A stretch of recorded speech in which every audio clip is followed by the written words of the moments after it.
Baik, selamat siang semuanya. Terima kasih banyak atas waktunya untuk sore hari ini. Singkat aja, pada hari ini kita akan belajar tentang kelanjutan mata kuliah State Market and Society. Di pertemuan kali ini tentu kita akan belajar masih tentang macroeconomic policy and the state control. Oke. Kalau misalnya ada technical issue, tolong saya nanti dikabarkan ya. Kalau misalnya suaranya tidak jelas atau slide-nya tidak berpindah. Baik, adapun yang akan kita pelajari pada hari ini itu pertama adalah kita akan belajar tentang apa yang dimaksud dengan pertumbuhan ekonomi ya. Kita sering mendengar kata pertumbuhan ekonomi. Di berita mungkin Anda pernah mendengar seperti misalnya contoh di slide ini Anda bisa lihat bahwa ada berita dihantam inflasi dan Omikron PDB Jepang terkontraksi 1%. Jadi kalau Anda lihat ada kata kontraksi di sini, dia ada kata kontraksi di sini, terkontraksi 1%, kemudian ada kata PDB di sini. Nah, kita sering mendengarkan kata PDB atau produk domestik bruto. Namun sebelum mungkin saya memulai, apakah ada dari teman-teman semua yang sudah memiliki dasar atau pengetahuan tentang apa PDB tersebut? Kalau ada, silakan raise hand atau silakan beropini secara langsung atau mengungkapkan pendapat Anda.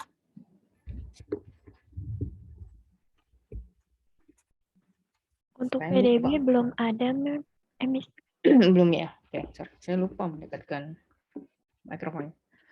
Baik, jadi kalau Anda membaca berita sebelumnya ya, sorry. Jadi kalau Anda membaca berita, Anda kerap mendengarkan kata pertumbuhan ekonomi Indonesia stagnan atau pertumbuhan ekonomi Indonesia terkontraksi. Terkontraksi itu biasanya sama diartikan dengan mengalami penurunan. Kemudian kalau dalam berita Anda biasa mendengar bahwa pertumbuhan ekonomi Indonesia tumbuh positif, itu berarti pertumbuhan ekonomi Indonesia mengalami peningkatan. Nah, kita harus memahami dulu yang disebut dengan pertumbuhan ekonomi. Jadi ketika dalam ilmu ekonomi makro ya jadi sebelum membahas itu saya ingin memastikan bahwa kalau kita berbicara tentang GDP, pengukuran GDP ini atau pertumbuhan kalau kita membahas pertumbuhan ekonomi melalui dengan melihat dari komponen GDP, maka kita sebenarnya membahas tentang pendekatan ilmu ekonomi makro. Jadi ini pengukuran ekonomi secara makro atau secara keseluruhan. Ini merupakan turunan dari ilmu neoclassical ekonomi. Jadi kalau kita berbicara tentang pengukuran pertumbuhan ekonomi dengan pendekatan GDP, maka kita berbicara tentang pemahaman pengukuran pertumbuhan ekonomi dari perspektif neoclassical study. Itu yang harus Anda pahami. Kemudian yang kedua, itu yang pertama ya. Kemudian yang kedua adalah yang Anda juga harus pahami bahwa tidak ada kesempurnaan dalam pengukuran. Jadi setiap pengukuran itu, ya neoclassical study datang dengan cara pengukuran tersendiri. Tentu pendekatan ini ada ketidaksempurnaan. Nah, di dalam pembahasan ini kita akan belajar tentang apa sih GDP itu, apa itu yang disebut dengan pertumbuhan ekonomi, dan kapan suatu negara itu bisa dikategorikan sebagai negara yang besar. Mungkin Anda pernah mendengar kata G20.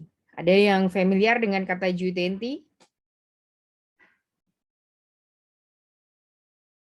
Atau tidak ada? Apakah Anda tahu bahwa G20 presidensi G20 akan dilaksanakan di Indonesia? Ya. Kemudian pernah dengar ya? Iya, Miss. Pernah ya? Apakah ada yang di antara kalian yang terlibat dengan atau mungkin jadi salah satu peliput berita dari G20 ini akan dilaksanakan di Bali? Tidak ada, Miss. Tidak ada ya. Jadi G20 ini, kenapa ada G20? Jadi G20 itu merupakan salah satu forum negara-negara besar di dunia yang memiliki pengaruh dan memiliki GDP paling besar. Jadi kalau kita berbicara tentang kemampuan dan ukuran ekonomi suatu negara, kita tentu akan melihat dari perspektif GDP-nya. Mungkin saya ingin memberikan contoh ya. Let me stop share. Saya ingin masuk ke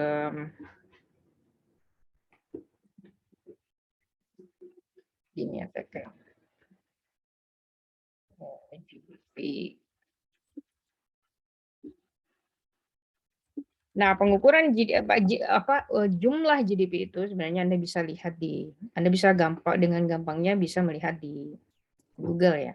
Kalau kita lihat misalnya Indonesia, kalau sudah tampil di layar Anda, kita lihat Indonesia merupakan salah satu negara dengan GDP paling besar. Ya, ada 1.058 triliun US dollars. Jadi ukuran GDP-nya di tahun 2020 itu 1.058 triliun. Which is itu menggambarkan keseluruhan ekonomi Indonesia secara makro ya.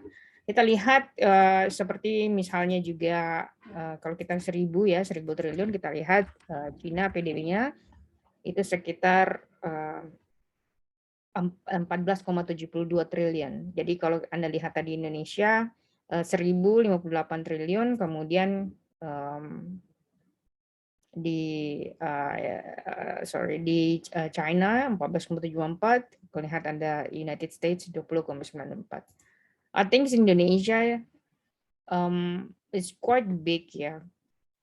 Tentu berada di atasnya Singapura, karena Singapura terlalu kecil, kemudian Malaysia bisa di bawahnya Malaysia. Tapi yang harus Anda lihat bahwa even though Singapura dia kecil PDB-nya, Anda lihat bahwa negaranya itu sangat kecil. Itu berarti bahwa dengan PDB 340 miliar ini, itu sudah jadi seluruh dengan jumlah penduduk yang ada di Singapura itu, ya,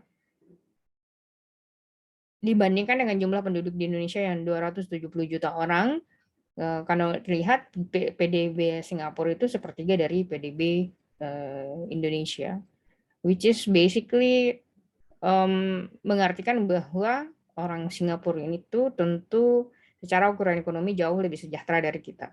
Karena salah satu yang menunjukkan bahwa pengukuran kesejahteraan suatu negara dengan kemampuan ekonominya itu lihat dari GDP-nya. Sekarang mungkin Anda melihat kalau misalnya Singapura dibandingkan dengan Malaysia, Malaysia jauh lebih luas daripada Singapura ya. Jadi kalau dibandingkan dengan jumlah penduduk, tentu ini terrefleksikan bahwa dalam perspektif ini kesejahteraan di Singapura itu jauh lebih baik dibandingkan dengan Indonesia. Jadi apakah pengukuran ini hanya salah satu pengukuran semata? Tentu saja tidak ya. Kalau kita lihat dari China sendiri, jumlah penduduk Cina itu besar sekali ya. Let me see jumlah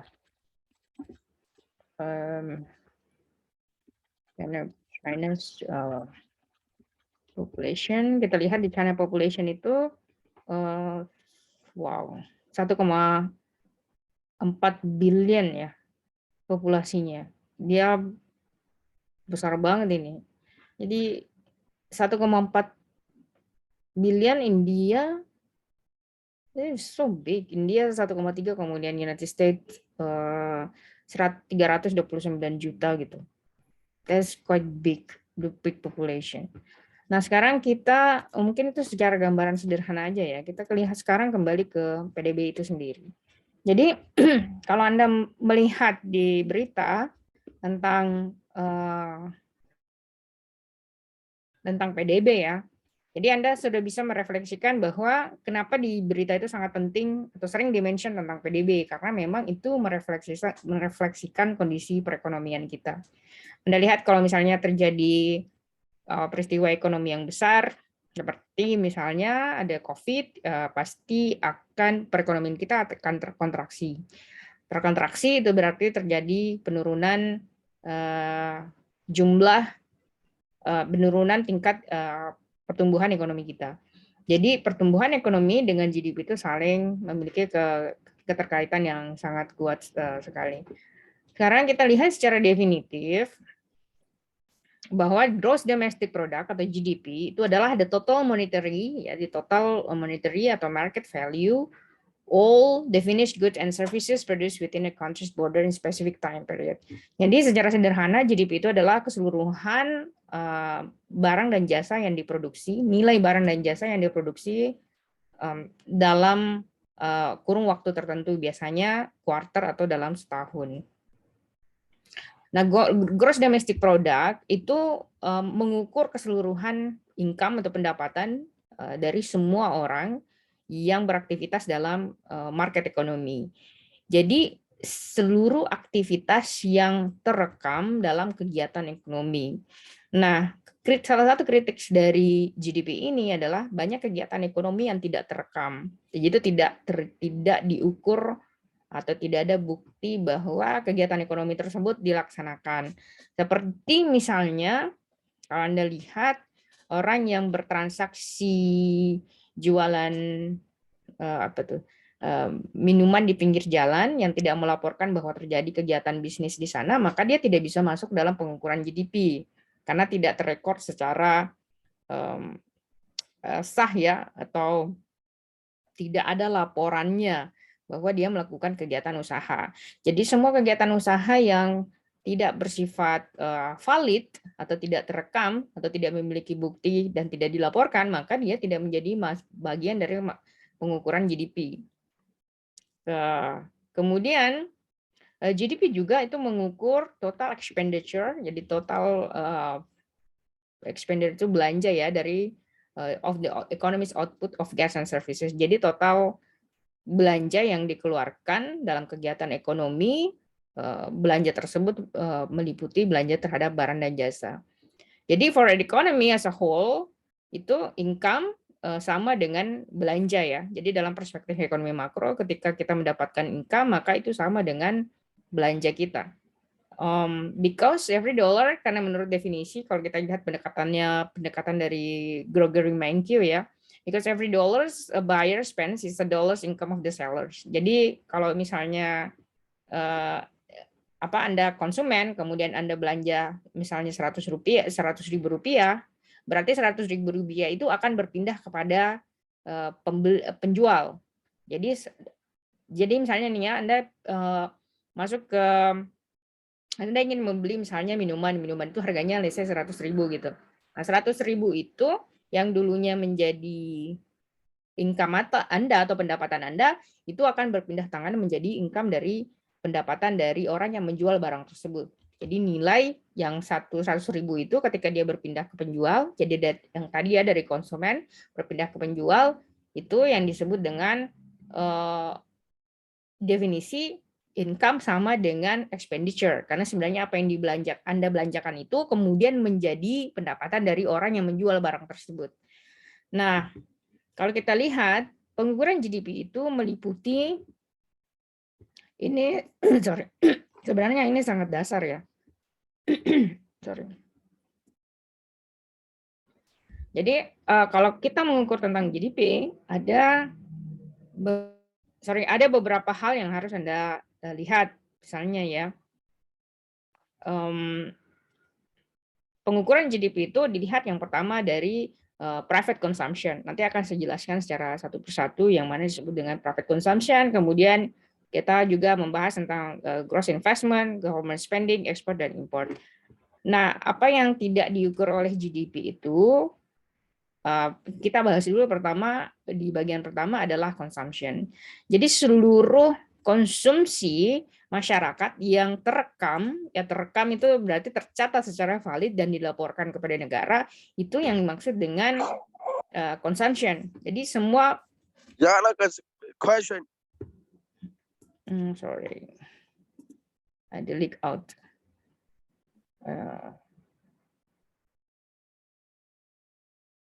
Oh my God.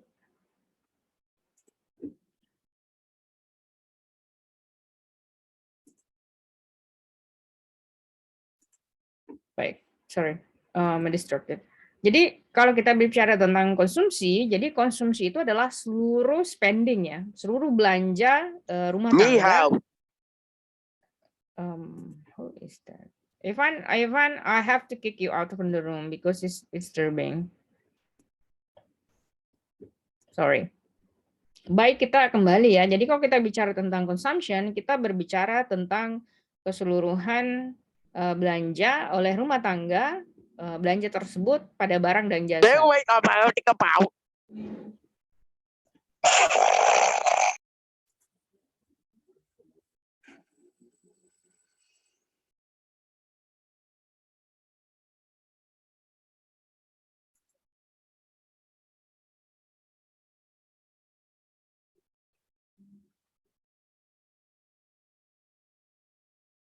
Baik, jadi kalau Vậy kita còn bảo con đã cái cao.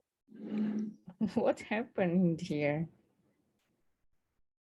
Itu siapa ya? Who is that? Maaf, Miss, sepertinya itu orang asing yang coba masuk di Zoom. Oh ya? Ya, Apakah karena namanya nggak ada di absen. Vì con cho quay còn bảo nó cái gì rồi đấy cha. Iya, Miss. Sepertinya Ada hacker, Miss. Evan Megayer, Miss. really? How Keluar can masuk. bagaimana dia bisa masuk di kelas kita?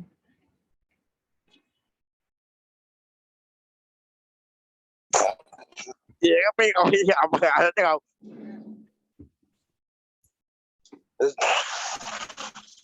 Apakah yang seperti ini pernah terjadi? Belum Pernah, pernah nih Miss. sebelumnya. Pernah, Miss. Pernah, Miss, di Zoom Big waktu itu.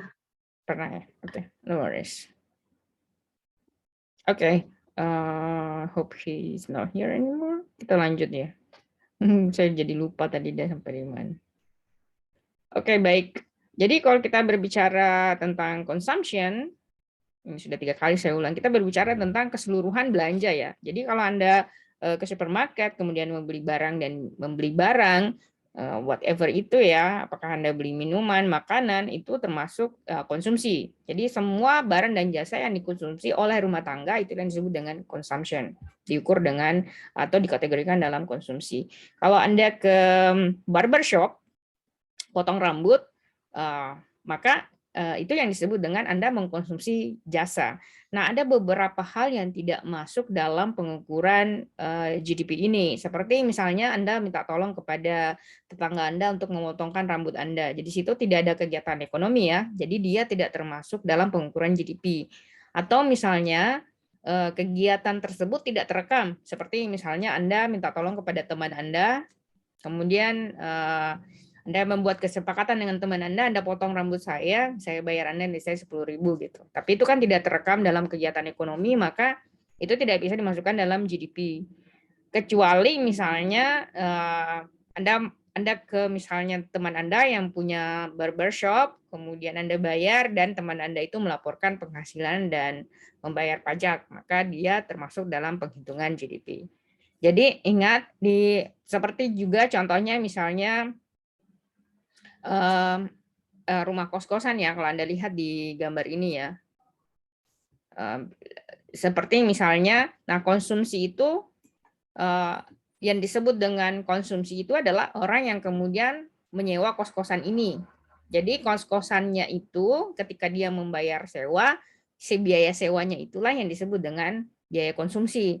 Tapi ingat, untuk orang yang menyewa, ya orang yang menyewa kos-kosan tersebut.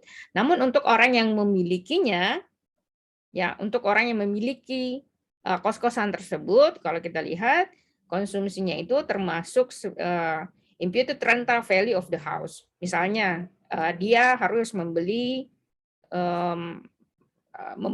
membayar listrik untuk kos-kosan tersebut. Ya, misalnya kan Anda menyewa, Anda bayar sebulan biaya sewanya 2 juta gitu kan. Sementara yang memiliki kos-kosan ini kan dia harus membayar listrik, harus membayar air, ya kan berarti dia mengkonsumsi sesuatu.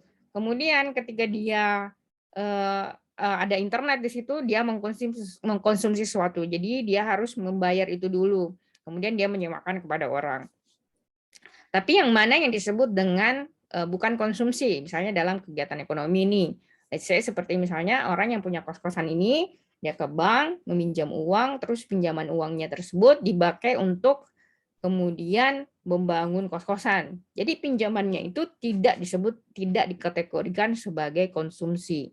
Itu yang harus Anda pahami ya. Nah, setelah consumption, kita kemudian ada yang disebut dengan investment. Jadi investment itu atau investasi itu adalah total spending atau total belanja dari barang yang digunakan in the future to produce more goods, yang digunakan untuk memproduksi lebih banyak barang dan jasa. Jadi investasi itu hanya dihitung ketika kemudian kita membeli barang, kemudian barang tersebut digunakan untuk memproduksi sesuatu. Jadi ketika barang tersebut tidak digunakan untuk atau tidak memiliki fungsi untuk memproduksi atau melengkapi produksi sesuatu, maka dia tidak disebut sebagai investasi. Seperti misalnya Anda investasi ke pasar kripto, itu tidak termasuk disebut dengan investasi dalam pengukuran GDP. Nah, apa yang dimaksud dengan apa saja yang masuk dalam spending atau belanja pada barang tersebut? Kita lihat seperti misalnya capital equipment ya. Jadi capital equipment atau barang-barang yang kita butuhkan seperti mesin, kemudian perangkat-perangkat produksi lainnya, semua jenis barang yang mendukung untuk kegiatan produksi. Seperti misalnya kalau di dalam pabrik itu ya ada troli, kemudian ada cutting machine-nya, itu juga masuk semuanya pada capital equipment. Kemudian ada struktur, seperti misalnya bangunan ada gedung, kemudian ada pabrik, ada kantor, ada rumah, maka yang disebut dan itu juga masuk pada investasi. Kemudian ada inventory, inventory itu ada gudang, saya. Kemudian di dalam gudang tersebut ada barang yang sudah diproduksi tapi belum dijual, maka dia juga masuk pada investasi. Jadi ingat bahwa investasi tidak berarti bahwa belanja kita atau purchase of final asset atau aset secara akhir yang seperti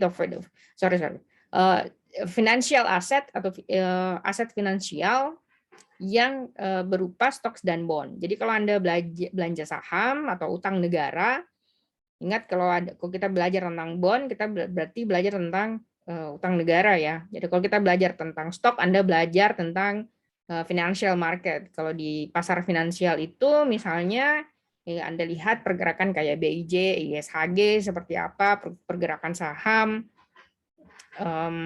I don't know sejauh mana Anda pahami ya tentang stocks itu. Saya encourage Anda untuk membaca. Mungkin secara sederhananya kalau Anda lihat perusahaan seperti Tokopedia itu kan merger dengan Gojek ya.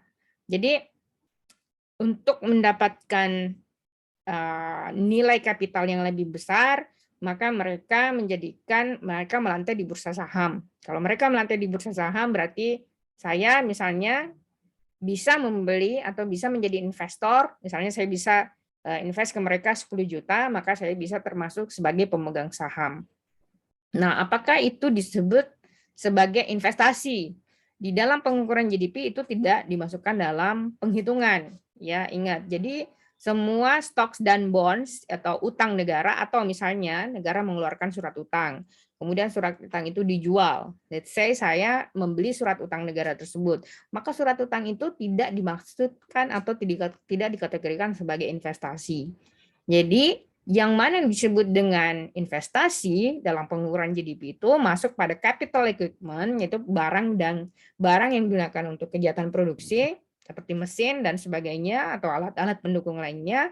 Kemudian struktur ya, bentuk bahan kerangka bangunan seperti misalnya pabrik, office, kantor atau rumah. Rumah ini dalam artian bahwa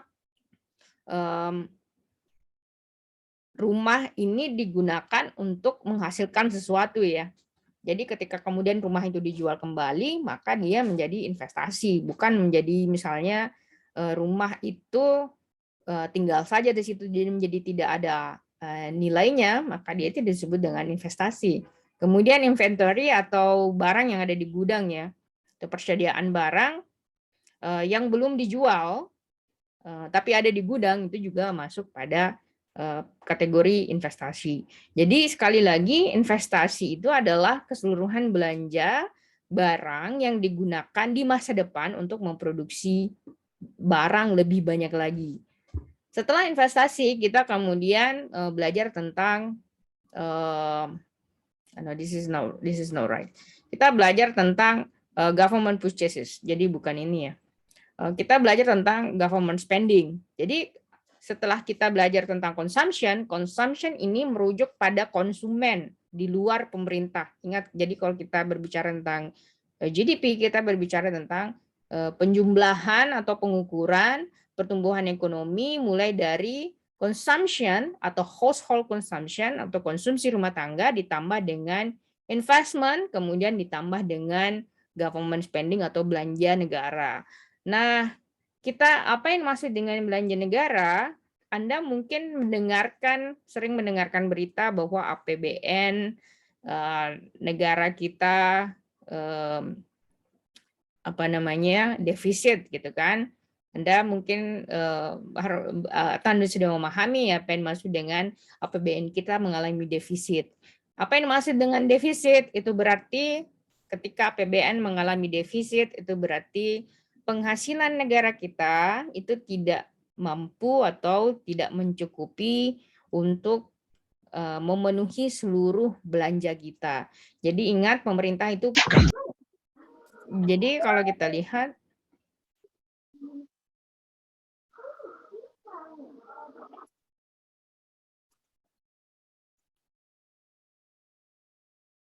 oh my God. Jadi kalau kita lihat, jadi kalau kita berbicara tentang, kita kembali ya bahwa APBN itu sebenarnya menggambarkan seluruh program pemerintah. Nah, program pemerintah itu seperti misalnya membangun tol, memperbaiki saluran air, dan banyak lagi jenis program lainnya, membangun jalan, menyediakan misalnya tempat sampah yang baik, mengelola sampah Anda. Itu semua sebenarnya adalah program-program pemerintah. Nah, this is disturbing. Okay. I'm gonna enable waiting room. Oke, alright. Kita kembali ya. Jadi kalau misalnya jadi secara sederhana, jadi kalau Anda lihat di setiap kementerian itu kan dia punya program sendiri ya. Mereka misalnya punya program untuk, let's say contohnya misalnya Kementerian Pertanian. Kementerian Pertanian punya program untuk meningkatkan produksi kopi, itu kan. Jadi dia buat struktur anggarannya seperti apa, mulai dari misalnya menyediakan bibit unggul kepada petani, kemudian memberikan penyuluhan kepada petani, etc. Mulai dari orang yang kemudian jadi PNS itu atau bekerja, itu semua kemudian mendapatkan manfaat dari program pemerintah tersebut. Nah, program pemerintah tersebutlah yang disebut dengan government spending. Ketika kemudian pemerintah mengeluarkan uang, maka itu disebut dengan belanja pemerintah. Jadi belanja pemerintah itu adalah keseluruhan belanja pemerintah pada barang dan jasa, ya, baik itu di pemerintah pusat dan pemerintah daerah. Jadi kalau di Amerika Serikat kan yang disebut dengan federal state. Kita nggak punya federal state, kita punya pemerintah pusat dan pemerintah daerah.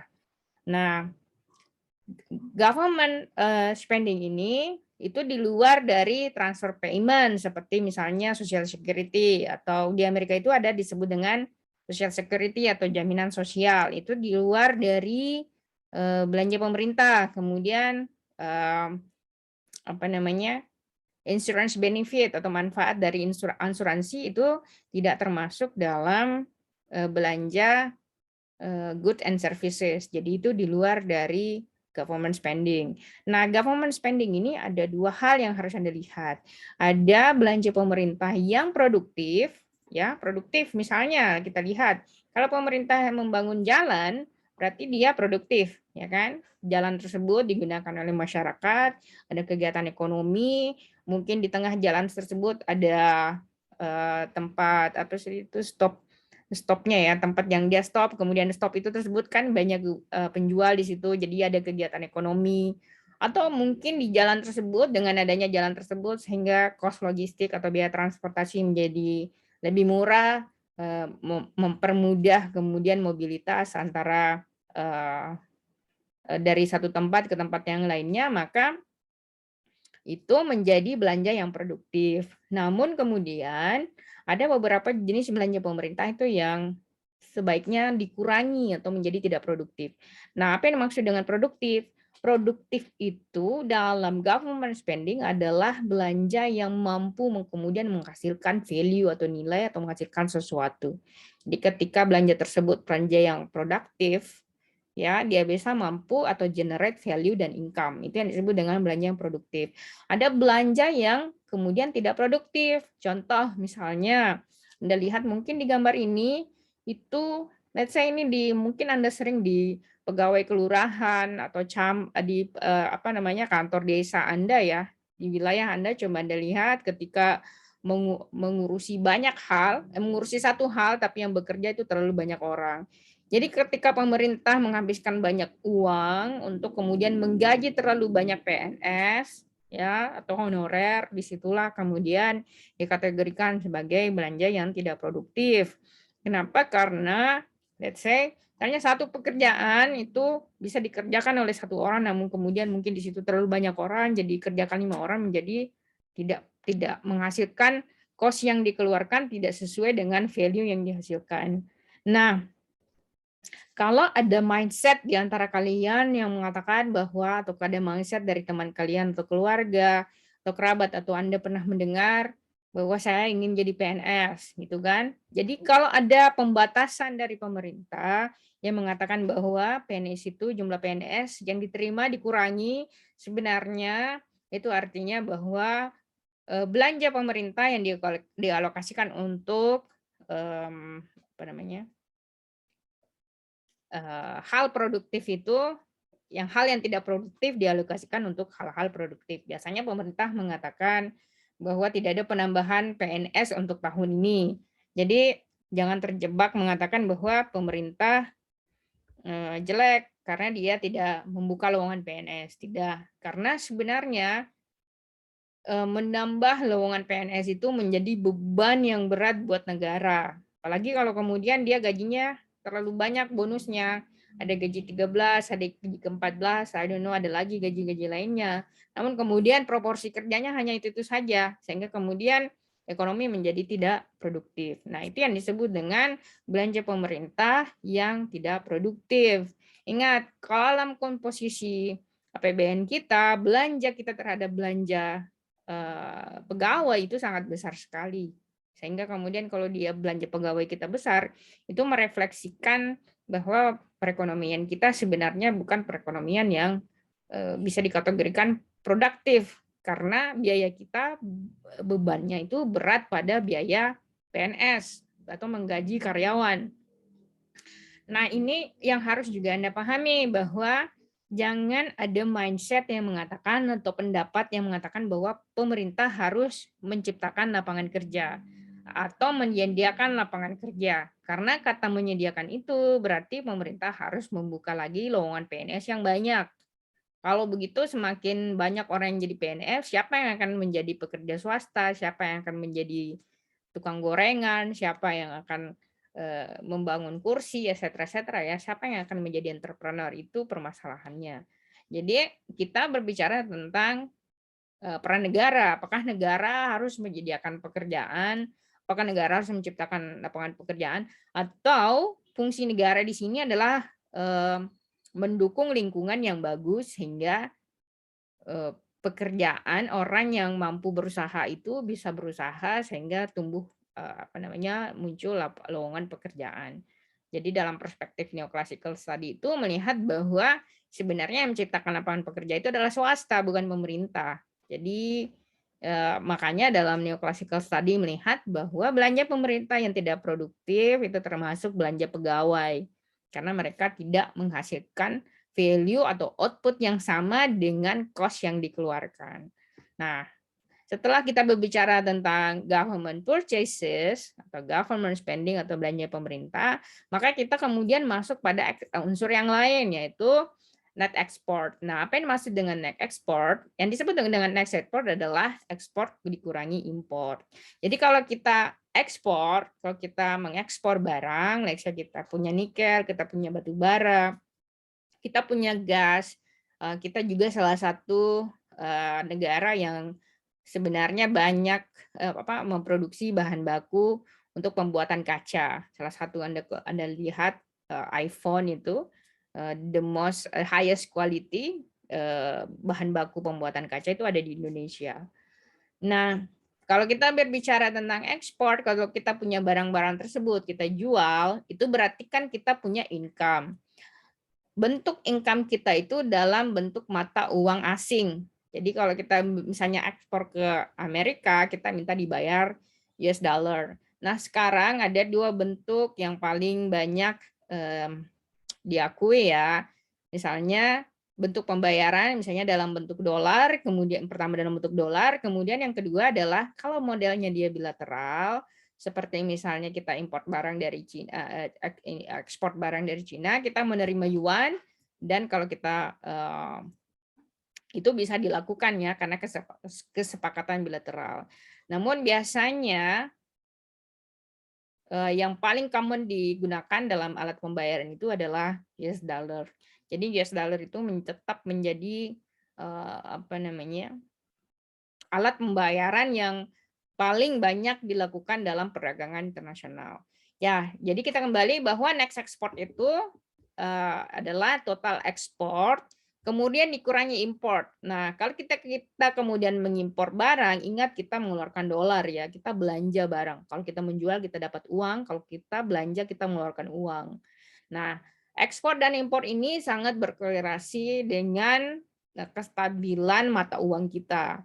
Jadi kalau Anda lihat atau sering mendengar berita bahwa rupiah mengalami pelemahan terhadap dolar, sekian, itu berarti sebenarnya cadangan uang asing, ya. Jadi pelemahan itu selalu ada kata terhadap. Jadi rupiah melemah terhadap dolar. Jadi pelemahan itu commonly diasosiasikan dengan dolar.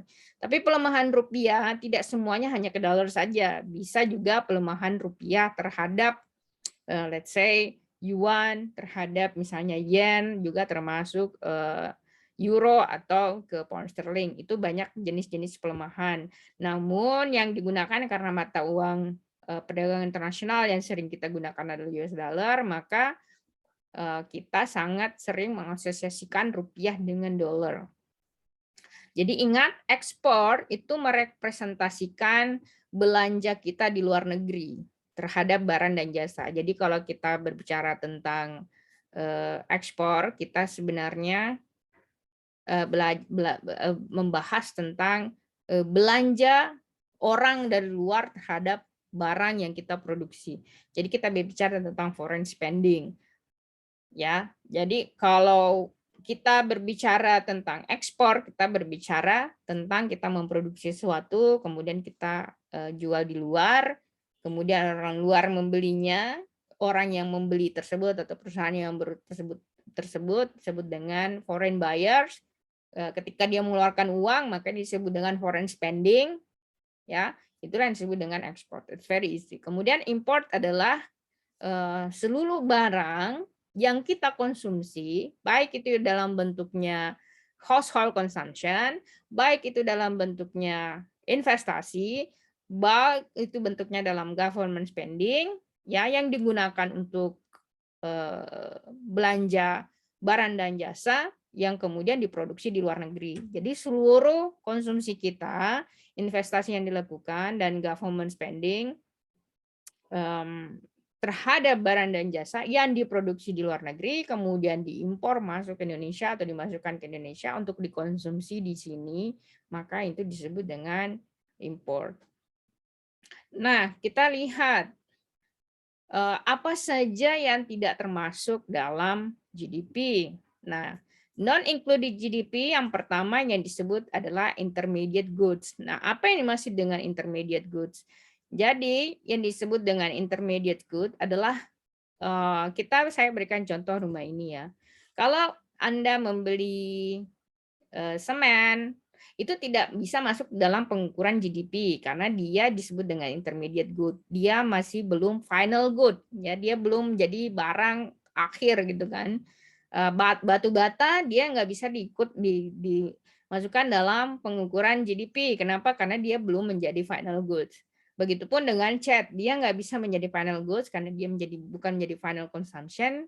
Dia digunakan untuk membangun rumah, cat itu ya digunakan untuk painting rumah, batu bata tersebut digunakan untuk membangun rumah, dan semen tersebut digunakan membangun rumah, maka rumah ini yang disebut dengan final goods-nya. Dialah yang masuk pada pengukuran GDP. Sama juga kalau misalnya Anda masuk ke supermarket, Anda ingin membuat kue, ya kan? Kemudian kue itu Anda jual. Ketika Anda membeli kayak telur, kemudian tepung, kemudian I don't know, jenis-jenis pelengkap kuenya lainnya, Anda beli, Anda melakukan pembayaran di counter, itu tidak bisa dimasukkan dalam komponen GDP. Kenapa? Karena dia masuk intermediate goods. Kecuali misalnya dia sudah jadi kue, kemudian kue tersebut ya yang disebut dengan final goods ya. Jadi dia bukan intermediate goods. Nah, itu yang baru kemudian masuk pada komponen. Kemudian yang kedua, kalau kita lihat non-production transaction. Jadi kalau misalnya ada produk yang belum Anda lakukan transaksi, misalnya nih ya, Anda punya kue di rumah gitu. Anda baru mau jual, belum ada transaksi. Jadi itu belum termasuk pada penghitungan GDP karena belum ada kegiatan ekonomi. Jadi produksi tersebut belum ada kegiatan transaksi atau barang yang belum terjadi kegiatan jual beli itu belum bisa dikategorikan sebagai GDP. Atau misalnya Anda berjanji kepada teman Anda, saya ambil dulu atau jenis belanja seperti ini ya, saya ambil dulu barangnya, nanti kemudian saya bayar bulan depan. Ketika belum dibayar itu belum bisa dimasukkan. Jadi harus ada kegiatan transaksi di situ baru kemudian dimasukkan dalam penghitungan GDP. Kemudian ketiga, non-market activity atau kegiatan yang di luar pasar. Seperti misalnya Anda berzakat, itu tidak bisa dimasukkan dalam pengukuran. Kemudian berikutnya, zakat itu juga nggak bisa dimasukkan, atau pemberian sedekah itu nggak bisa dimasukkan. Pemberian hadiah juga tidak bisa dimasukkan dalam penghitungan GDP karena itu bukan kegiatan pasar. Jadi semua kegiatan yang di luar kegiatan aktivitas pasar itu tidak bisa dimasukkan dalam penghitungan GDP. Sekarang, nah apa GDP itu? Kalau kita lihat ya, sorry. Jadi GDP itu kalau kita lihat di bagian bawah sekali, jadi GDP itu pengukuran GDP itu adalah konsumsi ditambah dengan government spending ditambah dengan investasi ditambah dengan government spending kemudian ditambah ekspor dikurangi impor. Itulah kemudian yang disebut dengan GDP. Kalau kita berbicara tentang pertumbuhan ekonomi yang kita lihat sebenarnya konsumsi masyarakat atau household consumption. Jadi di dalam Indonesia itu, dalam perekonomian kita itu ada hal yang mungkin Anda bisa kritisi bahwa perekonomian Indonesia sangat dipengaruhi oleh konsumsi rumah tangga. Jadi ketika kemudian konsumsi rumah tangganya yang besar, ingat ketika rumah tangga itu mengkonsumsi barang dan jasa, kemungkinan besar dia menjadi konsumsi yang tidak produktif. Kenapa? Karena misalnya apa sih yang disebut dengan konsumsi rumah tangga itu yang harus Anda pahami. Misalnya ibu Anda ke pasar, kemudian membeli telur, membeli beras, membeli tempe, kemudian dibawa ke rumah, Anda makan, dia tidak menjadi apa-apa kan? Dia adalah barang yang habis dipakai dan barang tersebut tidak memproduksi lagi atau creating another value, tidak ada value lagi yang dihasilkan dari hasil konsumsi tersebut. Kalau proporsi ekonomi kita lebih besar dari household consumption atau konsumsi rumah tangga, itu merefleksikan bahwa perekonomian kita itu sebenarnya dari segi produksi itu lemah. Jadi itu yang mungkin Anda harus lihat, ya, yang membandingkan perekonomian Indonesia dengan perekonomian negara lain yang maju, seperti misalnya apa sih perbedaan antara perekonomian Korea Selatan bagi Anda yang sekarang gemar dengan Korea Selatan, apa yang membedakan perekonomian kita dengan mereka? Salah satu unsur yang sangat membedakan adalah proporsi dari, kalau kita lihat dari konsumsi, investasi, dan government spending, mereka itu sangat besar komponennya di ekspor. Jadi suatu negara ketika kemudian dia sukses dalam ekonominya, dia harus besar di ekspor. Negara-negara yang maju itu pasti bagus ekspornya. Namun, ya, negara-negara yang besar GDP-nya di household consumption atau konsumsi rumah tangga, biasanya itu tidak akan sangat produktif. Karena kenapa? Karena produktivitas suatu negara itu dilihat dari jumlah barang dan jasa yang dia produksi. Jadi kemudian ketika dia mengekspor, berarti dia memproduksi barang. Jadi sangat sederhana sebenarnya Anda ingin melihat suatu negara tersebut dia bagus atau tidak perekonomiannya. Anda lihat dari jumlah ekspornya. Kalau ekspornya besar, berarti negara itu bagus. Sama juga kuncinya kalau Anda bertanya, bagaimana cara meningkatkan perekonomian Indonesia? Salah satu sebenarnya kunci jawabannya adalah kalau kita ingin meningkatkan GDP, kita harus memperbesar di ekspor. Namun demikian sebelum ekspor diperbesar, ada komponen awal yang harus diperbesar dulu, yaitu investasi. Karena Anda hanya bisa memproduksi sesuatu ketika ada investasi pada barang untuk memproduksi sesuatu. Jadi sinyal dari ekonomi yang bagus itu adalah dilihat dari investasinya yang besar. Dari investasi yang besar itu akan kemudian leading kepada ekspor yang besar, karena dengan investasi Anda bisa produksi. Tapi ingat, investasi itu harus investasi yang betul-betul bisa creating value. Tidak semua investasi itu good investment. Banyak yang bad investment. Ada mungkin contoh, misalnya untuk sekarang ya kritik itu Bandara Kertajati. I think that's not a very good investment karena dia justru belum generating value, belum memproduksi sesuatu. Kemudian banyak lagi ya jenis-jenis investasi lainnya Anda tinggal cari di Indonesia yang setelah dibangun kemudian ditinggalkan begitu saja, biaya maintenance-nya tinggi tapi kemudian tidak creating value, itu bad investment. Nah, itulah sebabnya kenapa kita belajar tentang GDP, karena GDP itu reflecting basically memberikan sinyal perekonomian suatu negara. Baik, sampai di sini apakah ada yang ingin ditanyakan? Silahkan.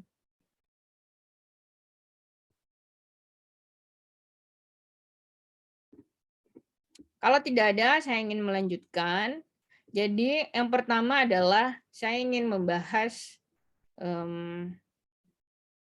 tentang ada beberapa kritik tentang GDP ya. Jadi even though GDP itu menjadi pengukuran dalam neoklasik, tentu aja banyak scholars yang mengkritik pengukuran GDP ini. Misalnya nih ya, kalau banyak seperti di Indonesia ya, GDP kita itu sebenarnya bukan the real GDP. Dalam artian bukan keseluruhan nilai ekonomi yang kita punya. Karena sebenarnya di Indonesia itu banyak transaksi yang tidak pakai nota. Karena GDP itu hanya bisa dihitung kalau dia ada bukti transaksinya. Misalnya Anda masuk Indomaret, kan Anda dapat nota pembayaran kan. Nah, bayangkan kalau Anda belanja di warung, itu kan nggak kehitung. Atau misalnya Anda belanja di tempat UMKM yang tidak ada bonnya atau tidak terekam gitu kan, itu tidak terhitung itu.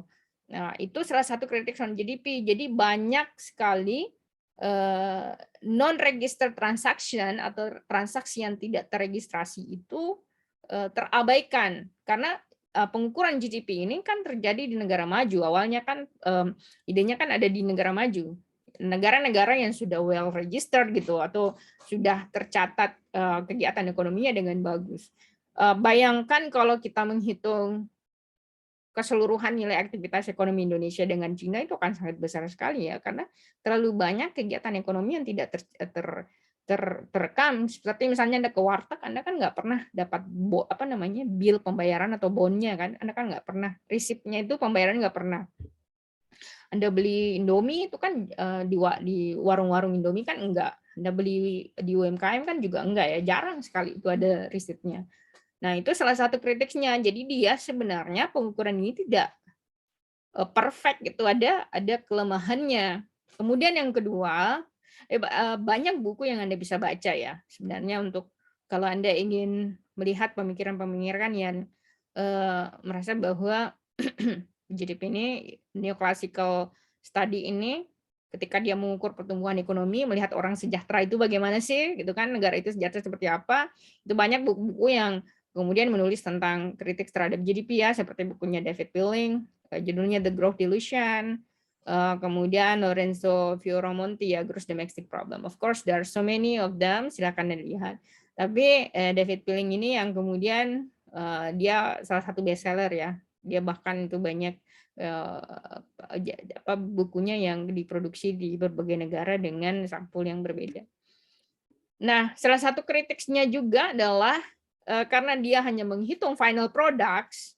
Jadi kalau misalnya Anda mungkin lihat Anda naik Lion, Anda naik Garuda, itu kan pesawat Boeing ya. Boeing itu kan diproduksi di Amerika Serikat. Sementara kalau Anda lihat tidak semua komponen pesawat Boeing itu diproduksi di Amerika Serikat. Banyak komponen lainnya yang diproduksi di negara lain, seperti misalnya horizontal stabilizer-nya diproduksi di Italia. Kemudian movable trailing edge-nya ini ya, yang kalau Anda mendarat itu kan terbuka tuh, supaya dia tidak terlalu cepat ya. Dia menghambat, dia membuat laju pesawat itu melambat ya. Itu diproduksi di Australia, kemudian ujung dari pesawat itu wingtips-nya dari Korea. Wing-nya sendiri, pesawatnya itu dari Jepang. Kemudian central fuselage-nya itu dari Italia.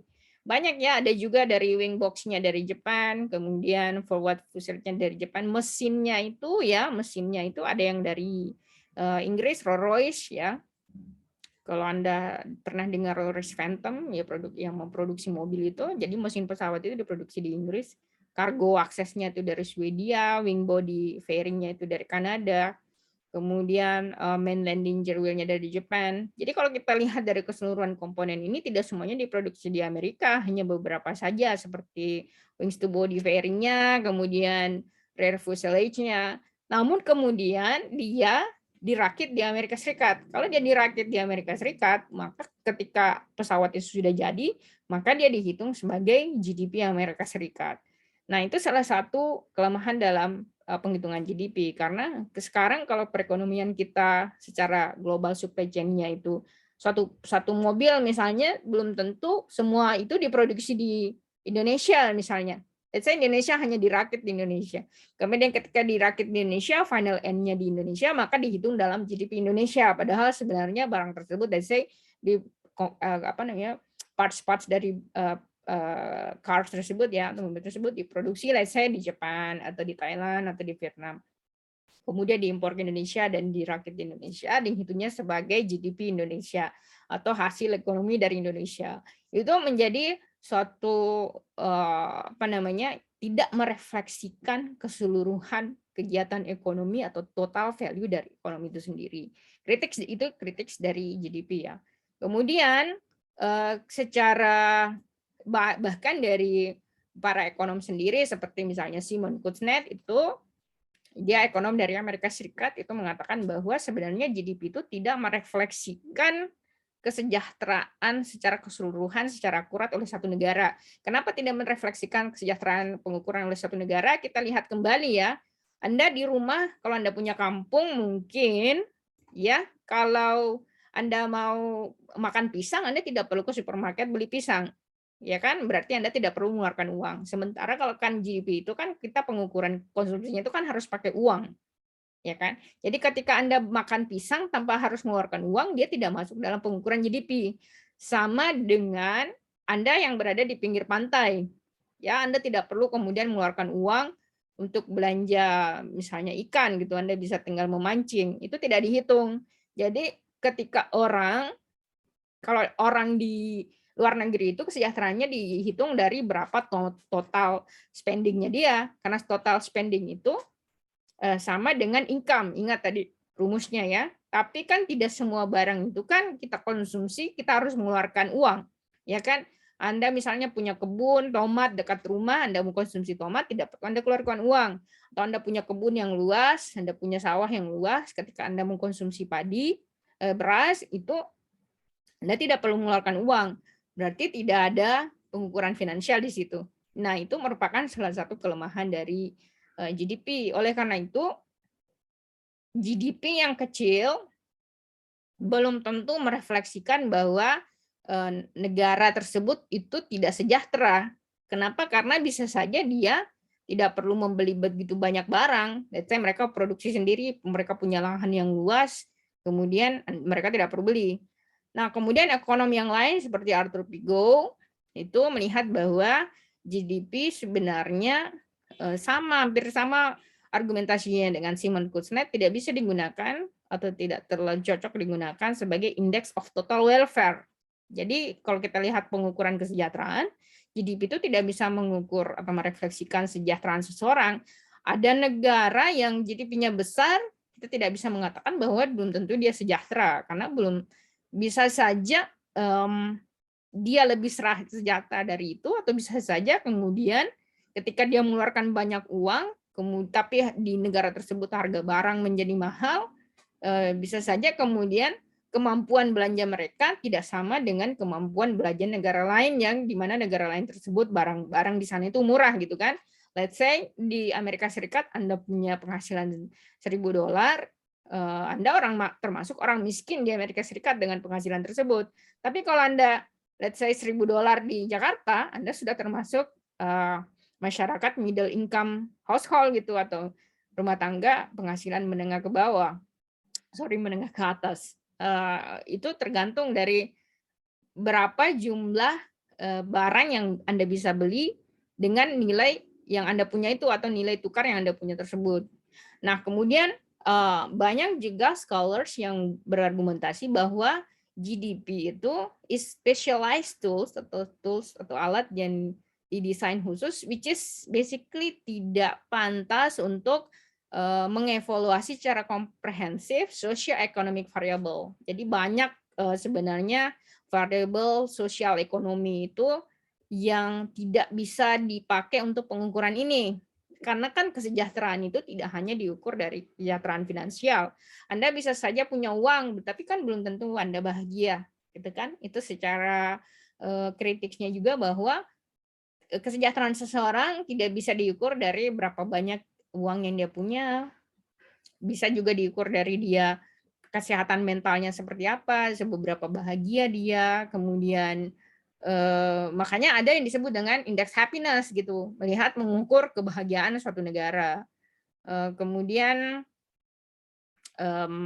di negara lain juga, atau negara maju itu sudah sekarang sangat peduli tentang not only financial well-being. Jadi kalau kita berbicara tentang GDP, kita hanya berbicara tentang financial well-being atau kesejahteraan dalam perspektif finance gitu, keuangan. Namun ternyata ada unsur kesejahteraan lainnya, seperti misalnya psychological well-being gitu kan. Jadi secara psikologi apakah Anda termasuk orang yang sejahtera, itu sekarang menjadi cabang baru dalam pengukuran kesejahteraan ya. Baik, sampai di sini ada yang ditanyakan? Kalau Miss, tidak, mau tanya, Miss. silahkan. Ya buat yang tadi yang kritik yang pertama, kalau misalkan kita belanja di pasar kan berarti nggak ini ya, Nah, itu juga. nggak masuk ke dalam penghitungan pengukuran GDP. Kalau misalkan warung itu menerima pembayaran via e-money gitu, Miss, itu Itu masuk. Itu nggak berarti. Itu Ya. masuk berarti. Ya, itu masuk. Kalau Anda bayar pakai GoPay, QRIS ya, itu masuk penghitungan GDP. Semua transaksi yang terekod secara finansial itu masuk penghitungan GDP. Yang di luar adalah semua transaksi yang tidak terekod. Anda ke tukang potong rambut, tidak ada resipnya, tidak dicatat, tidak dilaporkan, itu tidak termasuk penghitungan GDP. Anda ke pasar, belanja di pasar pun kalau tidak ada resipnya dan tidak dilaporkan, itu tidak termasuk penghitungan GDP. Jadi sebenarnya jadi penghitungan GDP ini itu tidak sempurna ya, tapi tetap digunakan karena sudah tidak ada lagi pengukuran yang lain gitu. Pasti ada kelemahannya. Setiap rumusan itu pasti ada kelemahannya. Oke, ada lagi yang ingin ditanyakan, silahkan.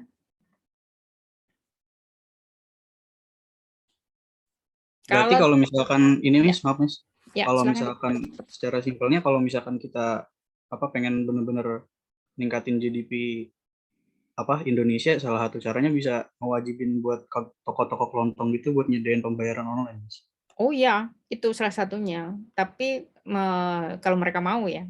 Tapi kekurangannya adalah kalau misalnya mereka melakukan itu, kalau mereka melakukan itu ya, mereka kan tercatat transaksinya. Kalau mereka tercatat transaksinya kan kelihatan berapa uang yang mereka punya. Itu menjadi sasaran bagi wajib pajak. Karena kita harus jujur bahwa pembayar pajak di Indonesia itu sangat sedikit. Kenapa? Karena pemerintah sebenarnya tidak tahu. Karena pelaporan pajak itu kan bersifat Anda sukarela ya. Jadi kalau misalnya pelaku UMKM itu nggak usah jauh, misalnya penjual sate depan rumah Anda. Kalau dia penghasilannya semalam 500.000 dikali 30 hari, kalau dia menjual, nanti 500.000 dia bisa menghasilkan 30 juta dalam sebulan. Kalau itu dilaporkan, jumlah aktivitas ekonominya 30 juta, dia harus bayar pajak itu. Nah, pertanyaannya apakah dia mau gitu. Itu yang menyebabkan di negara-negara yang aktivitas ekonominya menengah ke bawah, seperti pelaku UMKM, itu banyak yang tidak terregistrasi. Makanya tidak diukur dengan GDP. Kalau itu masuk dalam pengukuran GDP, itu perekonomian kita secara GDP itu akan besar sekali sebenarnya. Karena dia legal economic activity, itu aktivitas ekonomi yang terekam. Tapi di satu sisi, kalau misalnya mereka menggunakan GoPay, etc., sebenarnya itu terrefleksi itu nanti. Terrefleksi dari, oh ternyata dia spendingnya segini, tapi kenapa dia nggak bayar pajak ya? Itu sebenarnya yang tidak dipahami mungkin oleh beberapa orang yang menggunakan aktivitas tersebut. Mungkin kalau ke arah sana. Tapi secara catatan aja, semua Anda kalau beli GoFood, itu pasti tercatat. Dia sudah masuk ke dalam penghitungan aktivitas ekonomi yang terukur dan masuk pada penghitungan GDP. Seperti itu. Terima kasih, Miss. Ya, ada lagi, silahkan. Miss, saya izin bertanya, Miss. Silahkan. Untuk pertumbuhan ekonomi kan juga bergantung dari investasi yang masuk dalam suatu negara, Miss. Ya. Kalau begitu, adakah atau kebijakan apa yang bisa diambil oleh pemerintah agar investasi dapat meningkat di Indonesia, Miss? Oh, pertanyaannya berat ya. Jadi itu sebenarnya yang diusahakan oleh pemerintah. Jadi pemerintah itu punya kan kemarin merancangkan Omnibus Law ya. Jadi itu dia sebenarnya menyederhanakan peraturan. Karena peraturan kita itu terlalu banyak. Kita itu negara yang over regulated. Kalau orang mabuk itu dia sangat mabuk regulasi. Karena kalau let's say seperti ini, dia pengen membangun pabrik di let's say di Bekasi gitu kan. Dia harus minta izin lingkungan gitu. Apakah pabriknya itu ramah lingkungan? Dia harus ke Kementerian Lingkungan. Kementerian Lingkungan punya peraturan sendiri. Kemudian ketika dia melakukan perdagangan, dia harus Kementerian Perdagangan. Dia berarti kan sudah ada 2 kementerian di situ.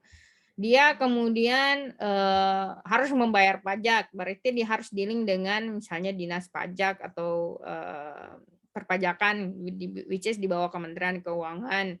Dia kemudian punya anak buah atau labor gitu kan, karyawan gitu. Jadi karyawannya ini untuk kesejahteraan, perizinan, etc., kepantasan dia harus ke Kementerian Tenaga Kerja.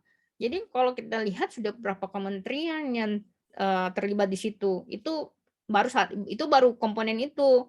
Selain itu dia harus juga karena dia tidak di bawah ranah pemerintah pusat, dia harus ke pemerintah daerah untuk mendapatkan izin. Dia harus ke bupati, dia harus ke dinas terkait, etc.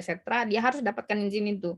Jadi karena terlalu banyak instansi, institusi yang terlibat, orang yang mau investasi jadi kayak nggak usah lah ribet banget masuk ke sini. Kita kan pengennya kalau kita punya uang, kita yang punya modal, kita pengennya duduk manis aja, udah ada. Ini kita bawa uang nih. Tapi kita yang sudah punya uang, kita yang harus juga susah-susah gitu. Kita harus kayak inilah, kayak itulah, kayak inilah. Jadi kenapa terjadi korupsi? Jadi korupsi sebenarnya itu kayak olinya, grease-nya itu untuk mempercepat urusan. Jadi korupsi itu ada karena ada hal yang memang jadi korupsi itu secara positif sebenarnya untuk mempermudah urusan kan? Untuk supaya urusan kita Iya, cepat. Miss, betul. Tapi di satu sisi dia menjadi orang yang nggak mau melakukan itu menjadi buruk. Jadi kenapa di negara kita itu korupsinya banyak? Karena memang regulasinya itu memusingkan. Beda sama kalian mungkin ya. Dulu pengambilan KTP itu di daerah itu ribet banget. Itu bisa kita harus ke kelurahan dulu, harus minta surat pajak dulu. Jadi daripada kita saya ingat waktu saya mengurus KTP saya, ya kita harus ke kelurahan dulu, ambil surat ini, kemudian surat itu, surat ini.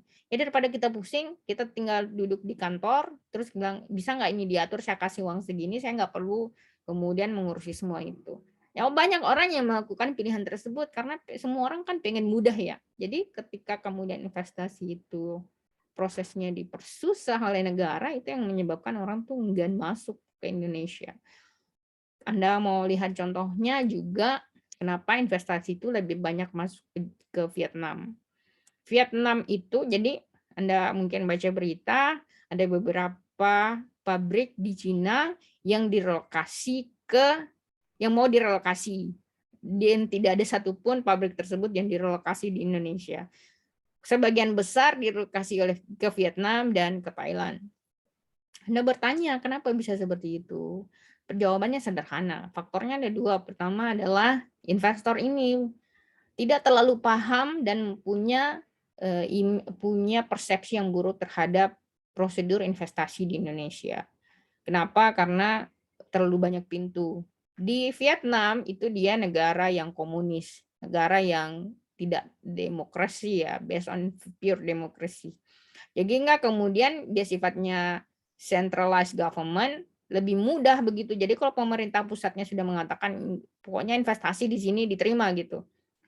Udah selesai urusan. Kalau di Indonesia, pemerintah pusat sudah iyakan, kalau pemerintah daerahnya tidak sepakat tidak bisa dilakukan karena harus juga sesuai dengan persetujuan pemerintah daerah. Itu belum tentu selesai itu urusan. Nah, di Thailand juga karena modelnya dia centralized, dia lebih easy untuk melakukan itu. Itu yang pertama. Kemudian yang kedua yang menyebabkan adalah insentif pajak. Jadi ketika investor itu masuk di Indonesia, let's say dia mau bangun pabrik begitu, jangan mereka dipajaki terlalu besar. Jadi di Vietnam itu ada jaminan pajak beberapa puluhan tahun, 30 tahun sampai 40 tahun, mereka nggak diberikan pajak, nggak dipajaki sama sekali pabrik tersebut. Kenapa? Karena berpikir bahwa dengan dia ada pabrik di situ, ya kan ini pelaku usaha ya, dengan ada pabrik di situ kan dia membuka lapangan pekerjaan. Sebenarnya saya nggak perlu bayar pajak lagi kan, karena saya sudah membangun pabrik di situ, memproduksi di situ, masyarakat Anda bisa bekerja di situ kan sebenarnya saya sudah berkontribusi. Nah, jaminan bebas pajak itu diberikan oleh negara tersebut.